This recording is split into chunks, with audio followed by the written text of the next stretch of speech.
Dans un royaume où le succès était très rare, posé entre collines et fleuves, vivait Nayo, un homme que tout le monde respectait. On disait de lui qu'il marchait droit, même quand le vent poussait fort sur les chemins de terre. Chaque matin, avant le chant du coq, Nayo ouvrait son atelier de bois sombre et d'odeur de résine. Il réparait des roues, taillait des portes, aidait sans compter, toujours avec le même calme.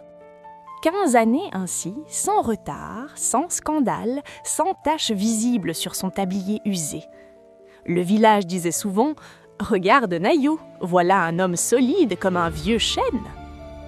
Il avait bâti sa réussite planche après planche, clou après clou, jurant fidélité au travail bien fait.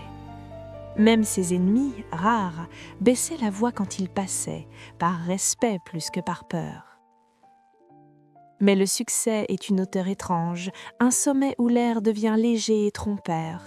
Plus on monte, plus on croit que rien ne peut nous faire tomber. Ce soir-là, le royaume fêtait la fin des récoltes sous des lanternes tremblantes. Le vin coulait comme le fleuve après la pluie, chaud, sucré, dangereux. Nayo n'aimait pas les fêtes tardives, mais on l'avait invité d'honneur. Un verre seulement, dit-il en souriant, sûr de lui comme toujours. C'est là qu'il la vit. Assise près du feu, vêtue d'indigo, une femme au regard trop calme pour la fête. On l'appelait Maëra, voyageuse venue du port lointain, porteuse de rumeurs et de sel. Son sourire semblait savoir des choses que les autres ignoraient d'encore.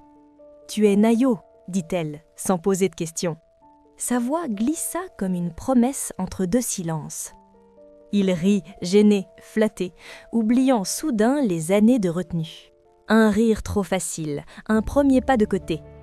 La musique monta, le feu crépita, les ombres dansèrent sur les murs. Et Nayo but plus qu'il ne l'aurait dû, plus qu'il ne l'avait jamais fait. Maëra se rapprocha, parla de route, de nuit sans loi, de choix sans témoin. Chaque mot effaçait une pierre de la forteresse intérieure de Nayo. « Une nuit n'est qu'une nuit », murmura-t-elle en effleurant sa main cailleuse. Cette phrase, simple, fut la clé qui ouvrit la porte interdite. Ils quittèrent la fête, sous les lanternes fatiguées, sans se retourner. Le vent sembla soupirer, comme s'il avait reconnu l'erreur. Dans une maison prêtée, près du vieux moulin, le temps se plia. Cette nuit-là n'obéit à aucune règle connue. Le cœur de Nayo battait comme celui d'un jeune homme, pas d'un sage. Il oublia ses serments, son nom, sa réputation. Au matin, le soleil entra, sans frapper, cruel et clair. Maëra n'était plus là, seulement un collier d'os brisé sur la table. Nayo resta immobile, sentant un poids nouveau dans sa poitrine. Il sut alors que rien ne serait plus exactement pareil. Il rentra au village, salué comme d'habitude, mais son regard avait changé. Quelque chose s'était fêlé derrière ses yeux. Les jours passèrent lourds, trop calmes, comme avant l'orage. Puis les murmures commencèrent, discrets, venimeux. Un apprenti parla trop fort, une voisine posa trop de questions.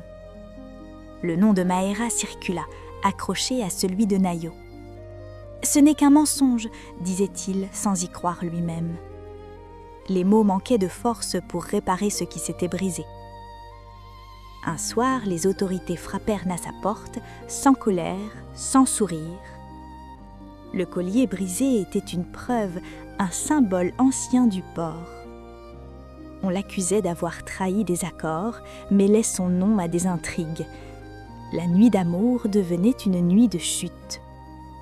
Ses contrats furent retirés, ses commandes y annulées. Les mêmes mains qui l'applaudissaient se fermèrent lentement. Même sa famille se tut, non par haine, mais par douleur. Le silence est parfois la pire des condamnations. Nayo perdit son atelier, puis sa maison, puis son statut. 15 ans de succès balayés comme de la sciure. Une nuit, désespéré, il marcha jusqu'au fleuve. L'eau noire semblait murmurer son nom. Assis sur la berge, il pleura enfin, sans retenue. Ses larmes tombèrent lourdes dans le courant. Alors apparut un vieil homme drapé de lumière pâle.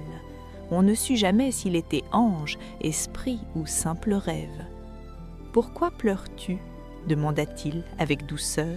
« Pour une nuit » répondit Nayo, brisé.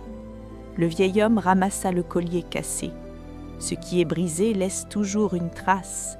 Il souffla dessus et le collier se transforma en miroir.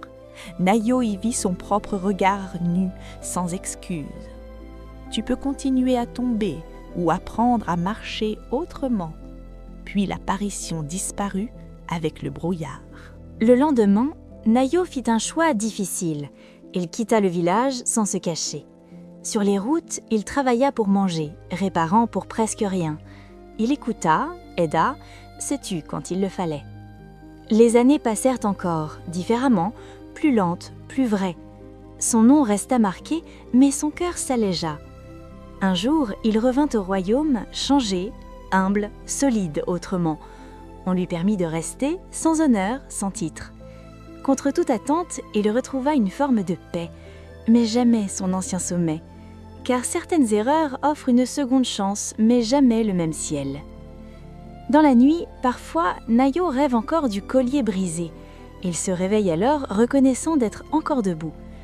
Et le fleuve continue de couler, sans juger, sans oublier. Une nuit plus tard, une silhouette indigo est vue près du moulin, et le collier brisé repose de nouveau sur la table. Certaines fautes passent, d'autres écrivent leur signature dans le temps. La sagesse commence là où l'orgueil se tait.